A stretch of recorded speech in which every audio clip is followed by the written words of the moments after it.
నిశ్శబ్దమైన రాత్రుల్లో నా హృదయం అలసిన వేళ, ప్రశ్నల తుఫాన్ల మధ్య నీ నామమే నా ఆశ్రయం.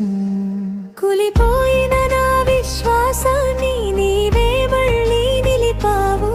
విరిగిన నా హృదయాన్ని నీ చేతులతో మలిచావు.